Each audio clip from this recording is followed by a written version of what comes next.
Bon les gens, je pensais en avoir fini avec Five Nights at Freddy's et Scott Cawthon après Five Nights at Freddy's 4. Cependant, je guettais son site depuis un moment. Et je pense que vous aussi. Tout comme moi, vous devez être au courant qu'une sorte de spin-off de Five Nights at Freddy's se prépare grâce aux images du site. Et le 21 mai 2015, Scott sort le trailer de celui-ci. Si vous l'avez pas vu, cliquez là pour le voir. Pour les utilisateurs mobiles, le lien est dans la description. On va vite fait le revoir et je vous dirai mon avis dessus. Les votes seront les bienvenus dans l'espace commentaire. On a donc un flash des 3 animatroniques dans FNAF 1, puis le mot, je vais le traduire directement à chaque fois, peur. Un flash des toys animatroniques de FNAF 2, et le mot panique. Un flash de Springtrap dans FNAF 3, et le mot crainte. Puis enfin, un flash de Nightmare Bonnie dans FNAF 4, et le mot terreur. Bon, Scott nous rappelle vite fait les 4 premiers jeux. Il a fini sa saga, ça semble en effet bien parti pour être un spin-off. Puis là, boum, on se retrouve dans une pièce qui sera, à mon humble avis, la pièce où va se jouer le jeu. Il y a un gros bouton rouge à côté de la porte, des tuyaux, un conduit d'aération, peut-être la wire pour les animatroniques, comme dans FNAF 2. Il y a aussi un poster avec un espèce d'animatronique danseuse, avec marqué Dance, danse en français. Il ressemble au poster qu'on peut voir dans les autres jeux. Elle est vraiment bizarre cette pièce, on dirait un ascenseur. Et à tous ceux qui étaient traumatisés du fait qu'il y ait un ventilateur dans les 4 jeux, cette fois-ci il est au-dessus de vous. Et il est énorme. Continuons. Si vous écoutez, on entend une voix de petite fille qui dit, selon ce que j'entends,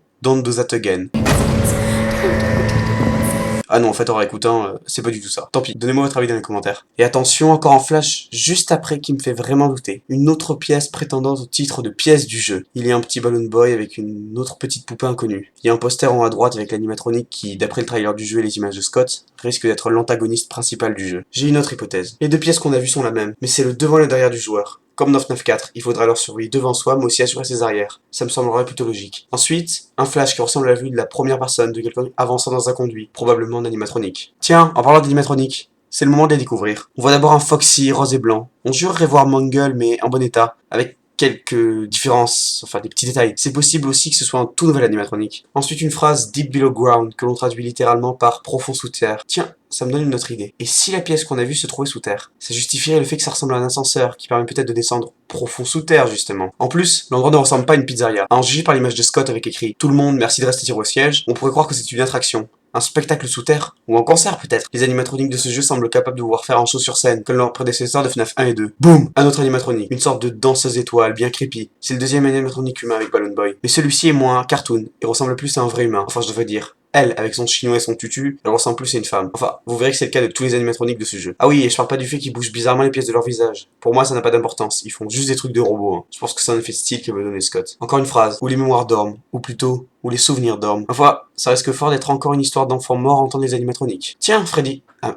mais non, attendez. Il, ou plutôt elle, est rose et blanche. Un Freddy fille, ce serait pas pour justifier qu'il s'agit d'un jeu Five Nights at Freddy's, et pas d'une nouvelle saga. Bon, en tout cas, ça nous fait un nouvel animatronique. Encore une phrase. La colère est agitée. Désolé pour mon anglais niveau lycée. Avec cette phrase-ci et la précédente, ça sent encore l'histoire d'enfants morts voulant se venger d'un méchant tueur. Un quatrième?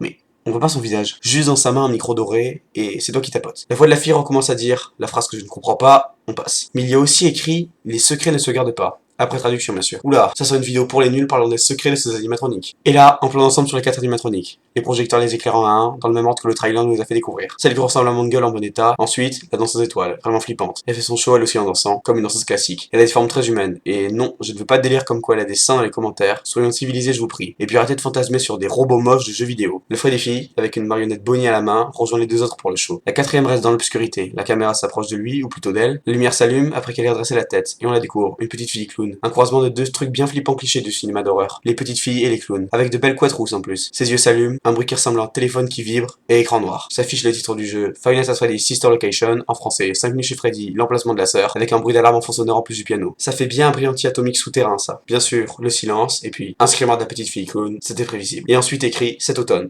Connaissant Scott, ça va sortir bien avant, faudra se tenir prêt. Et enfin, la voix de la petite fille qui dit, et cette fois j'en suis quasiment certain, You don't know what will be true. En français, tu ne sais pas ce qui va être vrai. En effet, ces animatroniques semblent avoir beaucoup de choses à cacher. Que dire? Ce trailer est cool, avec une bonne musique d'ambiance. Comme d'hab pour les trailers de FNAF qui se ressemblent tous, mais ça ne les empêche pas d'être de bons trailers selon moi. Notez qu'il y a écrit trailer 1, peut-être y en aura-t-il un autre. Bien, pour tout vous dire, ce trailer m'a donné envie. J'espère que le jeu sera bon. Il est prometteur au niveau du trailer et du design des animatroniques. J'ai vu des réactions d'autres youtubeurs, ils sont tous effrayés par la petite fille qu'ils appellent Baby. Personnellement, la danseuse est beaucoup plus effrayante selon moi. Et ce n'est pas étonnant, j'avais déjà vu des études montrant que les robots humanoïdes étaient plus effrayants, car ils se rapprochent de l'apparence d'un être humain sans en être un. Bon, sinon, qu'est-ce que c'est que cet emplacement de la sœur? Une pizzeria sœur? On ne sait pas. On dirait une attraction souterraine. En attendant la sortie, toutes les théories sont possibles. Donnez-moi dans les commentaires. Et non, ce n'est pas une demande de commentaires à la youtubeur putaclic. Donc mettez aussi un like tant que vous y êtes, et abonnez-vous si ce n'est pas déjà fait. On se revoit bientôt, ciao!